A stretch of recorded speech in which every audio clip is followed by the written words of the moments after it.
Hi, I'm Dwayne Wiggins. No, I'm Dwayne Patrice Wiggins, and this is my story. Hey lady, you know the one thing that we're missing.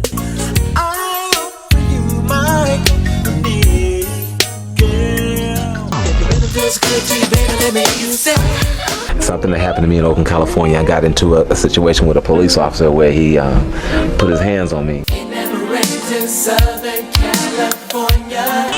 Just relax, relax. Do you know what today is? One of the founding members of the music group Tony Toni Toné has died.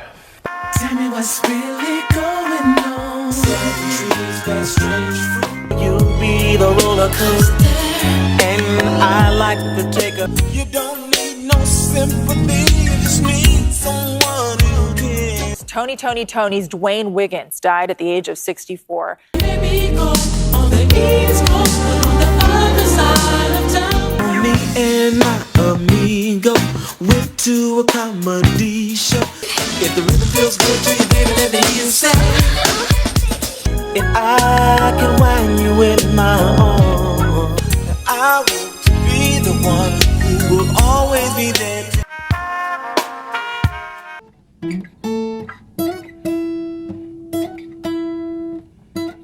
Wait, you thought Raphael Saadiq was the mastermind behind Tony Toni Toné? Nah, that's what they want you to believe. But the real architect, the one who built the group, crafted the sound, mentored the talent, and quietly carried the weight, was someone else entirely, Dwayne Wiggins. And he didn't just get left out of the spotlight, he got erased. While Saadiq was busy becoming the face, the voice, and eventually the solo star, Dwayne was the founder, the strategist, the mentor, the glue. So why don't we talk about him like that? Well, now we kind of have to.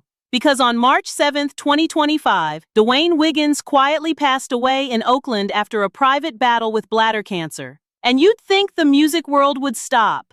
But it didn't. Barely a whisper, a couple of headlines, a few nostalgic posts. And it's not just sad, it's revealing. Because Dwayne Wiggins didn't just lose the spotlight. He lost credit, he lost visibility, and ultimately, he lost control of the story. So today, we're flipping the script, because if you really knew the truth about the family tension, the label politics, the money disputes, the quiet betrayals, you'd see why Dwayne's name got dimmed, and who benefited from that. Let's get into it. Let's be real, most people think Tony Toni Toné was Raphael Saadiq's group. He had the voice, the curls, the solo deal, the magazine spreads. By the late 90s, you'd swear he was carrying the whole group on his back. But here's the plot twist. Raphael Saadiq didn't even start the group. That credit goes to his older brother, Dwayne Wiggins, the real Tony behind the Tonys. Back in Oakland, it was Dwayne who brought the original trio together. It was Dwayne who built the band's image, cultivated the sound, and played the hell out of a rhythm guitar. Even the group's funky Afrocentric identity, that Oakland soul meets New Jack Swing vibe, all Wiggins. So how did he get written out of the story? Because Dwayne was never flashy. He wasn't chasing solo fame. He wasn't the loudest in the room. He played the long game, writing, producing, mentoring. Meanwhile, Raphael had that commercial shine. By the time the industry realized they had a star in him, it was over for everyone else. The labels pivoted, the press latched on, the fans followed, and slowly, Dwayne faded into the background of a group he created. Even in reunion talks, interviews, documentaries, how often do you hear his name first? Exactly. But trust, behind the scenes, Wiggins was moving chess pieces while everyone else was playing checkers. Coming up next, we break down why Dwayne wasn't just a band member. He was the entire blueprint, and that might have been the very thing that got him pushed out. Let's be clear. Tony Toné doesn't exist without Dwayne Wiggins. Not the music, not the image, not the entire vibe. He wasn't just in the group. He engineered it. Dwayne was the one calling shots from day one. While Saadiq brought the falsetto and swagger, Wiggins was the builder, stacking harmonies, layering funk rhythms, playing guitar licks that gave the group its signature West Coast soul flavor. And when the group wasn't recording, Dwayne was still working. He opened the House of Music studio in West Oakland, a literal breeding ground for new R&B legends. You know who got their start there? Destiny's Child, Keisha Cole, even Alicia Keys passed through. That's not luck, that's vision. Wiggins wasn't chasing chart toppers. He was mentoring icons. But here's the problem with being the backbone. People only notice you when you break. The industry doesn't reward stability. It rewards sparkle. And Wiggins, he was behind the curtain, setting up the spotlight, while everyone else took center stage. He didn't make it about him. And in the music industry, that's a dangerous move. Because if you're not fighting for your credit, they'll pretend you were never even there. So while the world was hyping Saadiq's solo debut, Wiggins was quietly watching his legacy get cropped out of the picture, album by album. But that wasn't even the start of the fallout. Next up, how Raphael's solo rise didn't just leave Wiggins behind. It may have divided the family. So while Dwayne was busy building the group, the studio, and mentoring future stars, guess what Raphael Saadiq was doing? He was becoming a brand, a solo star, a crossover darling, the name everyone recognized, even if they didn't know the group he came from. And listen, Saadiq's talent is undeniable. The man's pen game is solid, his voice, flawless. But let's not ignore what happened here. As Raphael's solo career skyrocketed in the late 90s and 2000s, Dwayne just disappeared from the narrative. He wasn't on magazine covers, he wasn't on MTV, he wasn't getting producer credits on the flashy stuff, even though he helped build the very machine that launched Saadiq. And don't think fans didn't notice, because at every Tony Toni Toné reunion rumor, every anniversary celebration, every "Where Are They Now" clip, people would say, "Wait, wasn't it just Raphael? What happened to the other two?" Family tension? Oh, absolutely. Whispers started circulating. Was there a rift over money? Did Raphael feel creatively boxed in and dip? Did Dwayne feel abandoned? Or betrayed? There's never been a public blow-up. No TMZ meltdown. But fans who followed the group from the beginning, they felt the chill.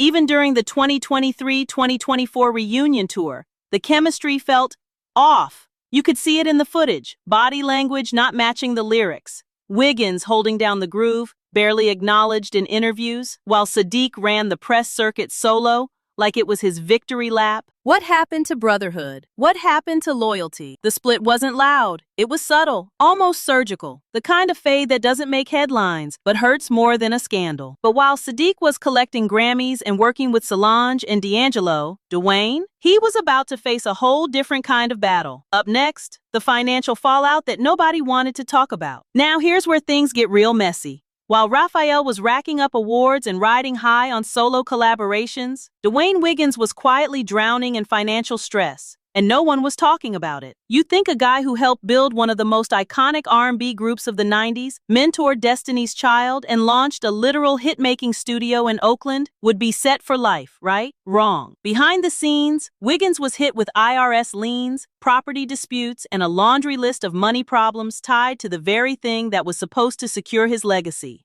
The House of Music. That studio was more than a building, it was his heart, a safe space for young black artists to grow without major label exploitation. But keeping it afloat cost him. By the early 2010s, rumors started flying about unpaid studio fees, broken contracts, and artists quietly pulling out. Some sources claim Wiggins undercharged. Others say he got over-leveraged, trusting the wrong folks, cutting deals that never paid off. And you already know how the industry plays when you're not on top anymore. They don't throw you a life raft. They pull the receipts. Wiggins was still producing, still mentoring, but the budget was shrinking, the headlines were gone, and the spotlight was permanently redirected. And let's talk about the industry politics. While Saadiq was being courted by Interscope, Columbia, and every R&B adjacent trend, Wiggins was locked out. Why? Because he wasn't commercially safe. He wasn't trendy. He was too Oakland, too soulful, too real, and the machine had already picked its favorite Tony. Instead of being celebrated for his loyalty to the underground and independent artists, he was sidelined for not playing the game. But despite the setbacks, Wiggins still showed up for the group, for the sound, for the culture. He kept trying to make the reunion happen, trying to bring the band back home. But when it finally did happen, it wasn't the comeback he deserved. After years of whispers, stalled attempts, and maybe one-day interviews, Tony Toni Toné finally reunited in 2023, and fans lost their minds. It was the comeback everyone begged for. The full original lineup, classic tracks, retro vibes.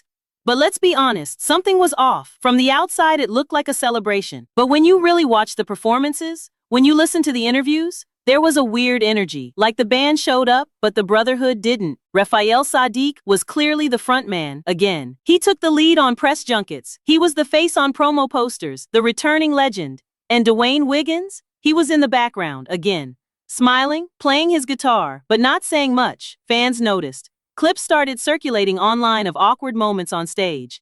Dwayne barely looking at Raphael, timing feeling off, no real chemistry, like they were going through the motions, for the check or for closure, but not for each other.